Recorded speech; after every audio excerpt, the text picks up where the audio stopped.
நிச்சயமா நம்ம தொலைஞ்சு போயிட்டோம். நம்மளை ஒதுக்கி வச்சிட்டாங்க. நம்மளுக்கு அவமரியாதையும் செருப்பு மாலையும் தான் நமக்கு கிடைச்சிருக்குது. ஆனா இந்த நிலை மாறணும்னு சொல்லி சாய்ப்பா உங்களை நோக்கி வரார். ஏன் தெரியுமா? நீங்க அவரை அழைச்சதால. எப்படி அழைச்சிங்க தெரியுமா? தாம்பூல தட்டு வச்சு அழைக்கல, கண்ணீரால அழைச்சிங்க, மனசுல வலியோட அழைச்சிங்க, வேதனையோட அழைச்சிங்க. அவர் உங்களை என்ன செய்ய போறாருன்றத நீங்க தெரிஞ்சுக்க வேண்டாமா? தெரிஞ்சுக்கிட்டாதான் உங்க வாழ்க்கையில அவருடைய திட்டம் என்ன அப்படின்னு உங்களுக்கு புரியும். ஸோ புரிதல் இங்க மிக அவசியம். எனக்கு இந்த வழியில போனா புதையல் கிடைக்கும்னு யாராவது சொன்னாங்கன்னா நீங்க கண்டிப்பா அந்த வழியில போவீங்க. அதே போலதான் தொலைந்து போன உங்களை மீட்டெடுத்து ராஜ கம்பீரத்துடன் இந்த ஜென்மத்தில் அலங்கரிக்க போகிறார். வரக்கூடிய வாய்ப்பை ஏற்படுத்திக்கிறதும் அதை வேண்டான்னு சொல்றதும் உங்க கையில தான் இருக்கு. உங்க கர்மா செம்மையா வழிவிடுது. கர்மா பயந்து நடுங்கி அஞ்சு ஒரு ஓரமா உட்கார்ந்துருக்குது. இந்த வாய்ப்பை பயன்படுத்திக்கிட்டீங்கன்னா பிரச்சனை இல்லை. பயன்படுத்திக்கிட்டலன்னா எதெல்லாம் பயந்து ஒதுங்கி இருக்குதோ அது மீண்டும் வேகமாக பாயும்.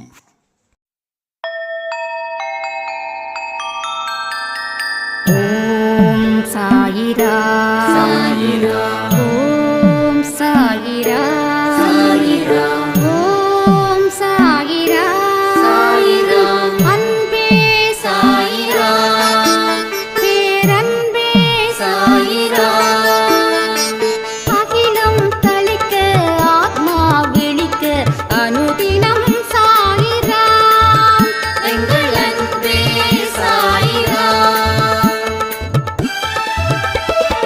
ஒன்றே இறைவன், ஒன்றே பூமிக்கென்றும் சாயிரா, சரணம் சாயிரா, நன்றே செய்து வாழ்வோம், நாம் ஒன்றே செய்து வாழ்வோம், அன்பே சாயிரா.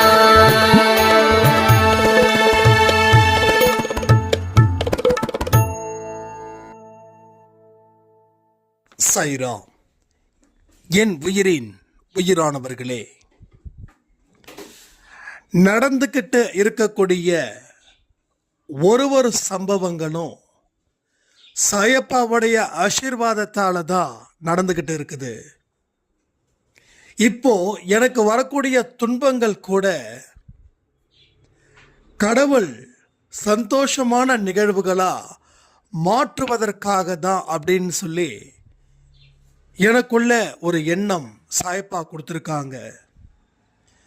இதற்கு ஒட்டுமொத்த அறிவையும் ஒரு வாழ்க்கையையும் ஆனந்தத்தையும் இங்க அன்பே சாய் குடும்பத்தில் நான் வந்து என்னோட மனசை பக்குவப்படுத்தி என்னுடைய வாழ்க்கையை போராடி நான் வெல்வேன் அப்படின்னு ஒரு சாய்ராம் வந்து கமெண்ட் பண்ணியிருந்தாங்க. நிச்சயமா வாழ்க்கையில வெல்லணும் அப்படின்னா போராட தான் செய்யணும். ஒரு போராட்டமும் வெற்றி அடையணும் அப்படின்னா அதற்கு தகுந்த அறிவையும் அதற்கு தகுந்த ஆற்றலையும் வளர்த்து கொள்வதில் தான் அந்த போராட்டம் வெற்றியை நோக்கி செல்லும். இங்க அறிவு இருந்தா போதுமா? போதாது. ஆற்றல் இருந்தா போதுமா? போதாது.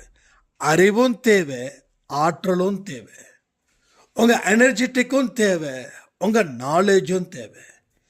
எதையுமே இக்னோர் பண்ணவே முடியாது, தவிர்க்கவே முடியாது. அந்த ரெண்டுத்தையும் நம்மால முடிஞ்ச அளவுக்கு பெருக்கணும். பெருக்கினதுக்கு அப்புறம்தான் வாழ்க்கைய போராட்டத்தை தயார் செய்யணும். உங்களுக்குன்னு ஒரு போர்க்களம் எப்பயுமே ரெடியா இருக்குது. இங்க இருக்கக்கூடிய அத்தனை பேரும் அர்ஜுனர்கள் தான். அந்த அர்ஜுனர்களுக்கு தேரோட்டியா இருக்கிறது சாயப்பா தான். அப்போ சாயப்பாவால என்ன செய்ய முடியும், நீங்க என்ன செய்யணும், இந்த ரெண்டுத்தையும் பிரிச்சு பார்த்துட்டா இங்க வாழ்க்கையில குழப்பம், பயம், தடுமாற்றம், தோல்வி, அவமானம், துக்கம் எதுவுமே இங்க இல்லாதது போல நாம சிறப்பான மனிதர்களா 100% செயல்பட முடியும். ஒரு கர்ம யோகி எப்படி இருக்கணும் சொல்லி மகாபாரதத்தில் ரொம்ப தெளிவா சொல்லியிருப்பாங்க. செயல் புரிகிறவனே கர்மயோகி. அந்த செயலுக்கு அடிமை இல்லாமல் இருப்பவனே கர்மயோகி. செயல்படுற வரைக்கும் நீ செயலா மாறு. செயல் முடிஞ்சதுக்கு அப்புறம் உனக்கும் அந்த செயலுக்கும் சம்பந்தம் இல்லாம சுதந்திரமானவனாக நீ மாறு. இது எல்லாமே கீதையில சொல்லியிருக்கக்கூடிய வார்த்தைகள் தான். அப்ப செயல் புரிவதற்கு உனக்கு முழு அதிகாரம் உண்டு. ஆனா பலனை எதிர்பார்க்க உனக்கு எந்த அதிகாரமும் கிடையாதுன்னு கடவுள் சொல்லிட்டார். அவர் சொன்னதை நாம 100% நிறைவேற்றியே ஆகணும். அப்ப நீ போராடு, வெற்றிய தோல்வியை பத்தி கவலைப்படாத. நீ தர்மத்தின் வழியில உன்னுடைய வாழ்க்கையில நீ போராடு. யாரு என்ன சொன்னாலும் கலங்காத, உண்மைய பேசு. ஆனா மற்றவங்க மனசை காயப்படுத்துற அளவுக்கு பேசாத. இதமா பதமா பேசி புரியவை. ஒருத்தவங்களை மாற்றணும்னு நினைக்காத. அது கர்மாக்களை பேஸ் பண்ணி தான் ஒவ்வொருத்தவனுடைய அறிவு வளருது, இல்லை மங்குது. அப்போ எல்லா விஷயத்தையும் நீ தான் செய்யணும்னு சொல்லி முடிவு பண்ணாம உன்னோட விஷயத்துக்கு மட்டும்தான் நீ பொறுப்பே தவிர பிறருடைய விஷயத்துக்கு நீ பொறுப்பாக முடியாது. இது எல்லாமே கீதையில சொன்னதுதான். பகவத்கீதையில கிருஷ்ண பரமாத்மா அர்ஜுனருக்கு போரிடும் போது கொடுத்த ஆலோசனைகள், அறிவுரைகள் எல்லாமே அங்கே நடக்குது. அதே போலதான் இங்க ஒரு மனுஷனும் தனிப்பட்ட முறையில போராட்ட களத்திலே இருக்கிறான், போராடிக்கிட்டே இருக்கிறான். ஆனா வெற்றி மட்டும் கிடைக்கல, தோல்வியையே அவன் தினந்தோறும் பரிசாக பெற்றுக்கொள்கிறான். அப்போ வெற்றியை எதிர்பார்த்து போராட்ட களத்தில் இருக்கும்போது எண்ணங்கள் செயல்கள் மீது இல்லை, அந்த எண்ணங்கள் எது மேல இருக்குது, வெற்றியின் மேல இருக்குது. அப்போ வெற்றியின் மேல இருக்கிறதால அவன் சரியா போராட முடியல, அவன் ஆற்றலை அதிகரிக்க முடியல, அவனோட அறிவுகளும் அங்க வேலை செய்யல. ஏதோ ஒரு விஷயத்தை கவனத்தை வச்சா பரவாயில்ல, அங்க பல விஷயத்தை கவனத்தை மனிதன் வைக்கிறான். அதனால எதிரிகள் நேருக்கு நேரா நின்று எளிதில் அவனை வீழ்த்துறாங்க. அதாவது மறைமுகமா வீழ்த்தினா கூட அதுல ஒரு ஆறுதல் அடைஞ்சிக்கலாம். ஆமா, நான் நேரா இல்லை, எனக்கு நேரா அவன் இல்லை, மறைமுகமா எங்க இருந்து அம்பு வந்து என் பின்னாடி முதுகுல பட்டுச்சுன்னு தெரியலன்னு கூட சொல்லிடலாம். ஆனா நேருக்கு நேரா நின்று அவனை எதிர்த்து போரிட முடியல, ரெண்டாவது தற்காத்து கொள்ளவும் முடியல. அப்ப தற்காத்துக்கிறதே பெரிய விஷயமா இருக்குது. அப்ப எப்படி எதிர்த்து நின்று போரிடுவது? நீங்க எல்லாத்தையும் புரிஞ்சுக்கோங்க. வாழ்க்கையில துன்பத்தை தடுக்கவே முடியாத மனிதர்களா நாம இருக்கிறோமா இல்லையா? கமெண்ட் பண்ணுங்க. இதுதான் தற்காத்து கொள்ளவே உன்னால முடியல, தற்காத்துக்க உன்னால முடியல. சோ துன்பத்தை நிறுத்த முடியல. நீ தற்காத்துக்கிட்டாதான் எதிர்த்து போராடி வெற்றி பெற முடியும். முதல்ல துன்பத்தை நிறுத்து, அதுக்கப்புறமா உன்னோட ரதம் வெற்றியை நோக்கி போகட்டும். முதல்ல படிப்படியாக தான் ஒரு படியாக ஏறணும். ஒரு படியாக தான் ஏறணும். எடுத்த உடனே 100வது படியில் நம்ம பறக்க முடியாது, சாத்தியமே இல்லை. அதே போல தான் இங்கேயும் எளிதில் வெற்றி அப்படின்றது சாத்தியம் இல்லாதது. ஆனால் சிறு சிறு முயற்சியின் மூலமாக தான் மிக ஹிமாலய வெற்றியை நாம் அடைய முடியும்.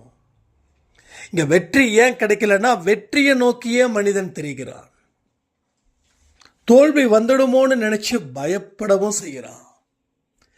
1008 எதிர்மறைகள் இல்லை, கோடிக்கணக்கில் எதிர்மறை எண்ணங்களால் அவன் சூழப்பட்டு உள்ளான். லட்சம் எதிரிகள், இவன் ஒருத்தன் நின்று போராடுறான். முடியுமா? முடியாது. அப்போ ஒரு எதிரிகளா அவன் அழிச்சா லட்சம் எதிரிகளையும் அவன் அழிப்பான். அதற்கு தான் சாயப்பா சொல்லியிருக்காரு, பொறுமையோடும் நம்பிக்கையோடும் நீ இரு. ஒரே நாளில் எல்லாமே மாறிடாது, ஒரு நாளாக தான் மாறும். ஒரே நாளில் எல்லாம் மாறாது, ஒரு நாளாக தான் அது மாறுவதற்கு உண்டானது. நேத்தை விட இன்னைக்கு நல்லா வாழ்ந்தியான்னு யோசிச்சுப்பாரு. இன்னைக்கு நல்லா வாழ்ந்தா அதே ஃபார்முலா ஃபாலோ பண்ணு. இல்லை இன்னைக்கு மோசமாக போயிடுச்சுன்னா தயவு செய்து இன்னைக்கு நல்லா வாடு, நாளைக்கு நல்லா இருப்ப. கடவுள் கொடுத்த ஒரு நொடி பொழுதும் நம்ம எண்ணங்கள், நம்ம செயல்கள் இதை கவனிக்க தவறிட்டோம் அப்படின்னா வாழ்க்கை காலம் எல்லாம் நம்மளை ஏமாத்திடும். இன்னைக்கு ஏமாந்தவங்க ஜாஸ்தி. நீங்க ஒரு மனுஷன் ஏமாத்தினான்னு சொல்றீங்க, அவன் ஏமாத்தினானா நீங்க ஏமாந்தீங்களா?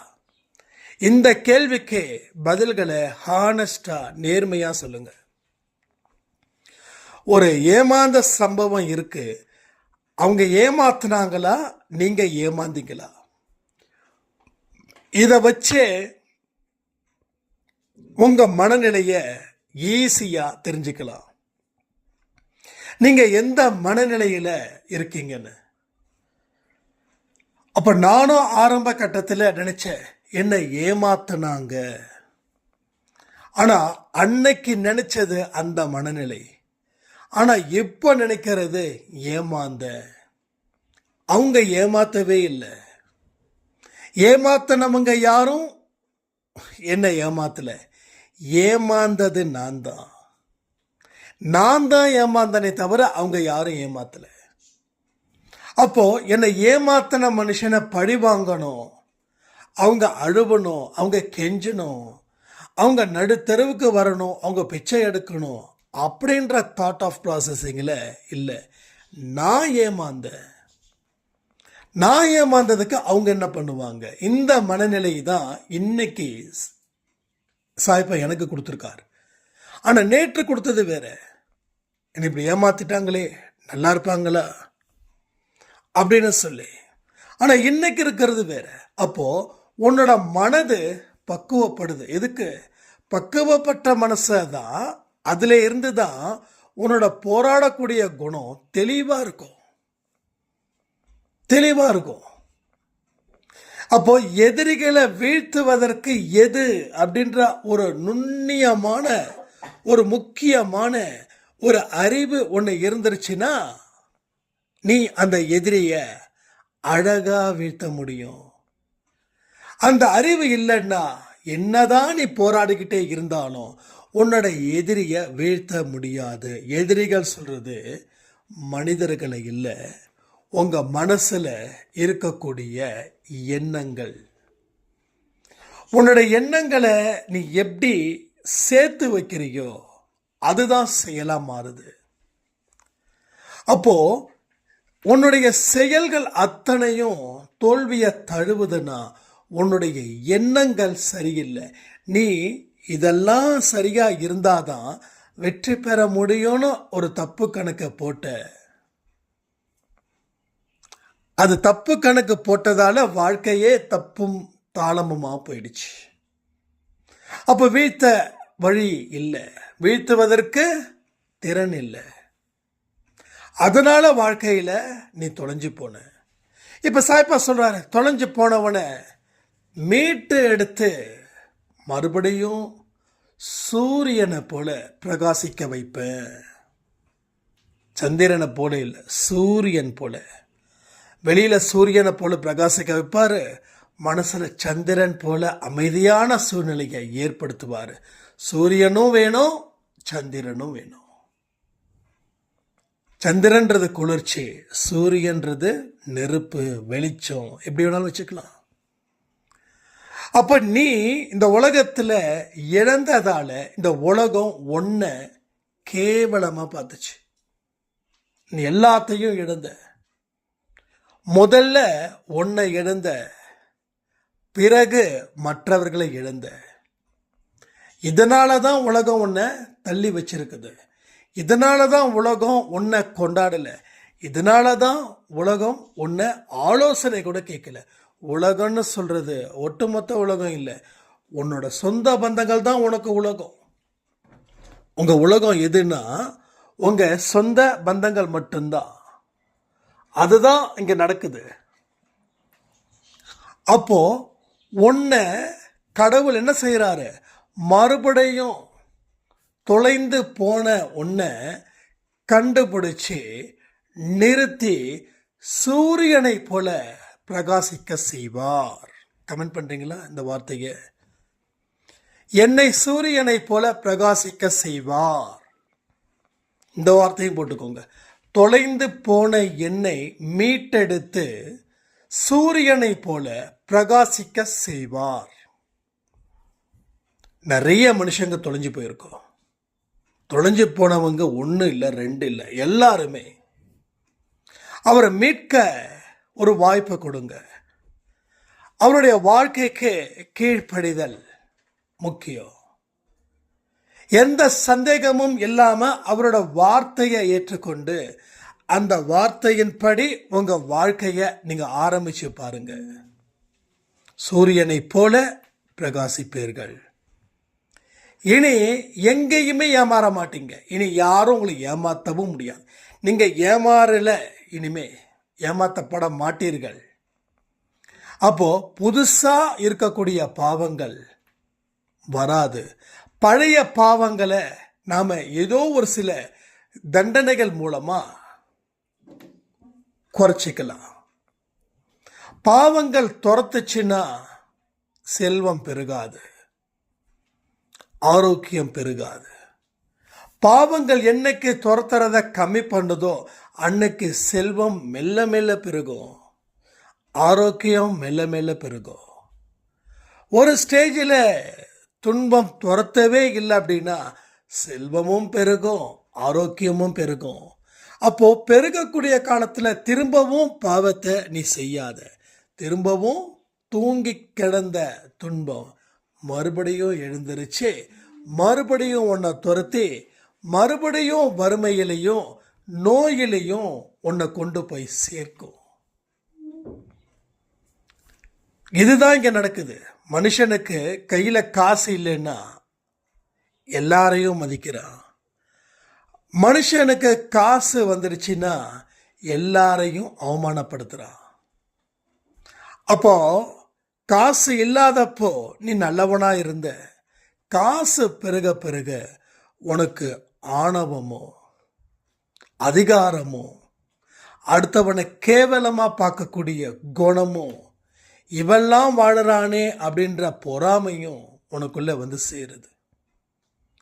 அப்போ பாவமும் அண்டு புண்ணியமும் நம்ம கிட்ட இருக்குதா, நம்மளை துரத்துதா, நம்ம எண்ணங்கள் எது போல நிக்குதுன்றது 1க்கு 10 தடவை நீங்க உங்களுக்குள்ள ஒரு சுய பரிசோதனை ஏற்படுத்திக்கணும். ஸோ என்னோட லைஃப்பில் சுய பரிசோதனை எனக்கு ரொம்ப பிடிக்கும்.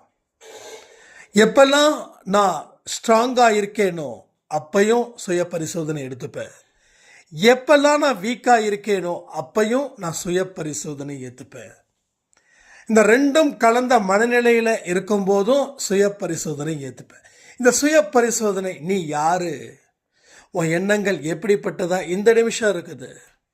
இது சரியா இல்லை இது தவறா, இது நமக்கு பிரச்சனைங்க ஏற்படுத்துமா? அப்போ கேட்கும்போது ஒரு பயம் வரும். ஏன்னா நம்மளுடைய ரூட்டு சரியில்லை. திரும்பவும் தூங்கி கிடந்த துன்பம் துரத்த ஆரம்பிச்சிடுச்சுன்னா, அன்னைக்கு வயசு இருந்துச்சு ஓடுறோம், இன்னைக்கு வயசு இல்லை ஓட முடியாது, அப்போ துன்பத்துக்கிட்ட மாட்டிடுவோம். அப்போ பாவத்துக்கு பயந்தவனாயிரு, பாவம் செய்ய பயந்தவனாயிரு, புண்ணியம் செய்ய ஆர்வ உள்ளவனாயிரு. புண்ணியம் நிறைய செய். அதாவது உணவு மூலமாகவோ உடை மூலமாகவோ கூட இல்லை, எண்ணங்கள் மூலமாகவும் சில மனிதர்களுக்கு நீ நல்லதை செய். எத்தனையோ விஷயங்களை ஒரு வார்த்தைகளை 1000 வாழ்க்கை மாறும். ஒன்றும் இல்லை, என்னோட அண்ணா அவர் என்கிட்ட சொன்னது ஒன்றே ஒன்று தான். நீ இந்த கிரிமினல் தனத்தை யூஸ் பண்ணுறதை விட்டுட்டு உன் புத்தியை நல்லபடியாக செஞ்சு பாரு, வாழ்க்கையில் ஜெயிப்ப அப்படின்னாரு. எப்பயோ சொன்னது அது. அந்த ஒரு வார்த்தை என் வாழ்க்கையை மாற்றுச்சு. அவர்கிட்ட நான் ரீசெண்டாக கேட்டேன், நீங்கள் அந்த ஒரு வார்த்தை சொன்னீங்க, நானா சொன்னேன், எப்படா சொன்னேன் அப்படின்னாரு. அவர் கேஷுவலாக சொன்னது எனக்கு அது வாழ்க்கையோட வெற்றியாக மாறுச்சு. நம்ம தப்பு பண்ணுறதுக்கு புத்தியை யோசிக்கிறோம், தப்பு செய்கிறோம், அந்த தப்பில் வெற்றி அடைகிறோம், தப்பு கண்டுபிடிக்காத வரைக்கும் வெற்றி அடைகிறோம். அப்போது நம்ம பண்ணது தப்பு அப்படின்னு ஒருத்தவங்க சொல்கிறாங்க. அப்போது அதை மட்டும் சொல்லலை, ஒரே வார்த்தை தூக்கி போட்டார், நல்லதுக்கும் புத்தியை பயன்படுத்துடா, நீ எங்கேயோ இருப்பேடா அப்படின்னு. ரொம்ப அருமையான வார்த்தை இல்லை? கெட்டதுக்கு இந்த புத்தியை பயன்படுத்தி எண்ணத்தை நம்ம சாதிச்சிட்டோம். அப்போ நல்லதுக்கு இந்த புத்தியை பயன்படுத்தினாதான் வாழ்க்கையில் 50 தாண்டும் போதோ 60 தாண்டும் போதோ ஏன் 100 தாண்டும் போதோ இன்னமும் நீ சந்தோஷமாக இருப்ப. ஏன்னா நீ சேர்த்து வச்ச புண்ணியம் உன்னை இன்னமும் ஆரோக்கியமாக வச்சிருக்குது. ஆனால் நீ சேர்த்து வச்ச பாவமும் உன்னோட ஆரோக்கியத்தை மென்மேலும் மென்மேலும் குறைச்சி உன்னை நோயிலையும் வறுமையிலையும் தள்ளுது. வாழ்க்கையோட பின்பகுதி 50 தாண்டினதுக்கு அப்புறம் உன் மைண்டு எப்படி இருக்கு, இதை பேஸ் பண்ணி தான் வாழ்க்கை. ஆனாலும் வாழ்க்கையை நம்ம புரிஞ்சுக்கல. 60லையும் துன்பம், கவலைப்பட வேண்டாம். மறுபடியும் அவர் மீட்டெடுக்கிறாரு. தொலைந்து போன ஒன்றை மறுபடியும் தேர்ந்தெடுத்து கண்டுபிடிச்சு சூரியனை போல பிரகாசிக்க செய்கிறாருன்ற ஒரு வார்த்தை அது உங்களுக்காகனது தான். இங்கே யார் யார் எந்தெந்த வருத்தத்தில் இருக்கீங்களோ அவங்களுக்கு இனி வாழ்க்கை பலப்படும். மனசில் புது தைரியம் பிறக்கும், உற்சாகம் கரை புரண்டு ஓடும். உங்கள் எண்ணம், உங்கள் சொல், உங்கள் செயல் எல்லாமே கடவுளால் மன்னிக்கப்படும். சரி, மன்னிக்கப்பட்டுச்சுன்னா ஓகேவானா? இல்லை, இனி இந்த ஜென்மத்தில் வரக்கூடிய பிரச்சனைகள் பாதியாக குறைத்து அடுத்த ஜென்மத்தில் நீ பிறப்ப இல்லையா, அப்போது உன்னோட வயதும் கம்மியாக இருக்கும், உன்னால் எதையும் சமாளிக்க முடியும் இல்லையா, அந்த நேரத்தில் அந்த தண்டனையை ஈடு செய்வார். அதுதான் நான் சொன்னேன். ஆரம்பத்தில் இருந்தே கஷ்டம் அப்படின்னு யாராவது சொன்னீங்கன்னா, போன ஜென்மத்தில் நீ திருந்த ஆரம்பித்ததால் உனக்கு வயசும் கருத்தில் கொண்டு உன்னோட தண்டனைகள் நிறுத்தி வைக்கப்பட்டது. அப்போ எப்போ உனக்கு உடல் ஆரோக்கியம், மன ஆரோக்கியம் நல்லபடியாக இருக்கோ அப்போ அந்த தண்டனை உனக்கு கிடைக்குது. ஒன்றும் இல்லை, தூக்கு தண்டனை போடக்கூடிய கைதிகள் இருக்காங்களே, அவங்க சாகதானே போகிறாங்க. டாக்டர் ஃபைனலாக செக் பண்ணுவார், ஹார்ட்டு கரெக்டாக இருக்கா, பிபி கரெக்டாக இருக்கா, சுகர் கரெக்டாக இருக்கான்னு. அதாவது சாக தான் போகிறாரு, ஆனாலும் ஆரோக்கியமாக இருந்தால் தான் தூக்கில் தொங்க விடுவாங்க அந்த கைதியை. இல்லைன்னா தூக்கில் தொங்க விட மாட்டாங்க. ஹாஸ்பிட்டல் போய் ட்ரீட்மெண்ட் எடுத்து அவரை சரி பண்ணி அடுத்த நாள் மறுபடியும் தூக்கில் போடுவாங்க. இப்படி தான் நம்ம சட்டம் இருக்குது. ஸோ ஒரு நோயாளியாக இருக்கிறவரை தூக்கில் போடக்கூடாது, அவர் எல்லாமே சரி பண்ணி தான் போடணும். அதுக்காக எல்லாமே சரி பண்ண முடியாது. ஒரு ஜென்ரலாக என்னவோ அதுதான். அதே போல் எங்கேயும் சட்டங்கள் இருக்கிறது. அப்போ 70 வயசுல உன்னோட பாவம் இவ்வளவு இருக்குதுன்னு சொல்லி கடவுளுக்கு மனசாட்சி இருக்கிறவர் தான் கடவுள். சரியா? நிறைய பேருக்கு அந்த பிரச்சனை இருக்குது. அதுவும் இந்த பதிலாக சொல்லிடுறேன். போன ஜென்மத்தில் நீங்கள் திருந்த முயற்சி பண்ணும்போது உங்கள் தண்டனை நிறுத்தி வைக்கப்பட்டது. அதனால் சந்தோஷமான மனநிலையில் நீங்கள் உயிரை விட்டீர்கள். எப்போ? போன ஜென்மத்தில். அதில் மிச்சம் மீதி தான் இந்த ஜென்மத்தில் நீங்கள் பிறந்த உடனே உங்களுக்கு 50க்குள்ள பிரச்சனைகளை கடவுள் நிறைய நிறைய நிறைய கொடுக்குறாரு. ஸோ எனக்கும் நடந்தது. எனக்கும் மட்டும் நானும் இந்த விஷயத்தில் விதிவிலக்கு இல்லை. போன ஜென்மத்தில் வாழ்க்கையில் பிற்பகுதியில் நிச்சயமாக என்னோட மாற்றத்தை நான் ஏற்படுத்தினேன். ஸோ தண்டனைகள் நிறுத்தி வைக்கப்பட்டது. நல்லபடியாக தான் நான் போன ஜென்மத்தில் இறந்தேன். இது என்னால் உறுதியாக சொல்ல முடியும். அடுத்த ஜென்மத்தில் பிறந்ததுல இருந்து ஒரு சில இடத்துல இருந்து எனக்கு பிரச்சனை ஸ்டார்ட் ஆகிடுச்சு. அப்போது போன ஜென்மத்துக்கு உண்டான தண்டனைகளை அனுபவிச்சாச்சு. இப்போ இந்த ஜென்மத்தில் நான் செய்த பாவமும் புண்ணியமும் தான் எனக்கு பாக்கி இருக்குதுன்னு நான் மனப்பூர்வமாக நம்புகிறேன். ஏன்னா ஏதாவது ஒரு விஷயத்தை கடவுள் நம்மக்கிட்ட சொல்லிட்டு தான் இருப்பார். நம்ம எவ்வளோ தூரம் சொல்கிறோம், ஒருவேளை நான் சொல்கிறது தப்புன்னா கடவுள் இந்த பதிவை கூட பேச விட மாட்டார்.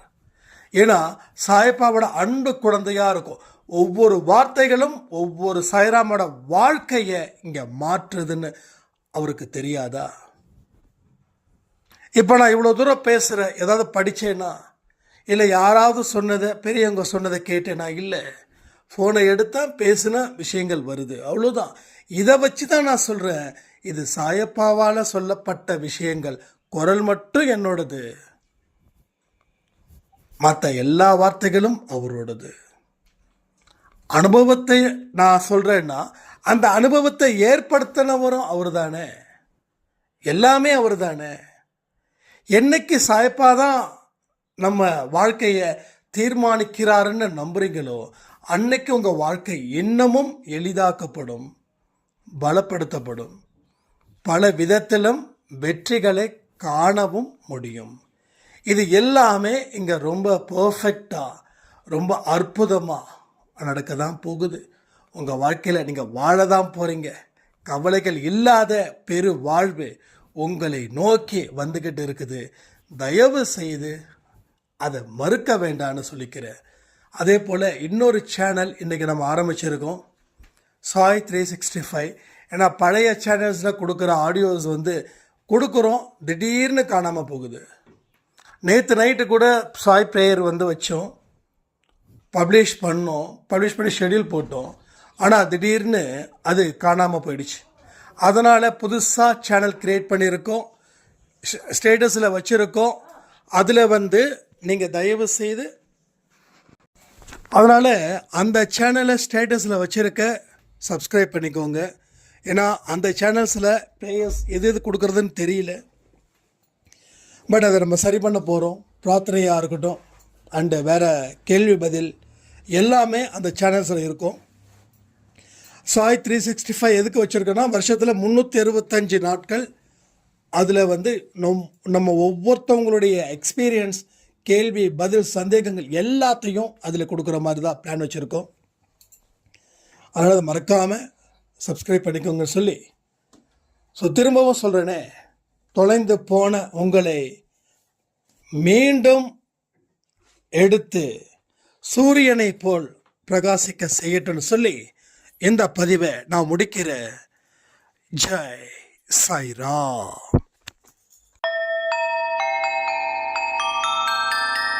ஓம் சாயிரா. சாயிரா.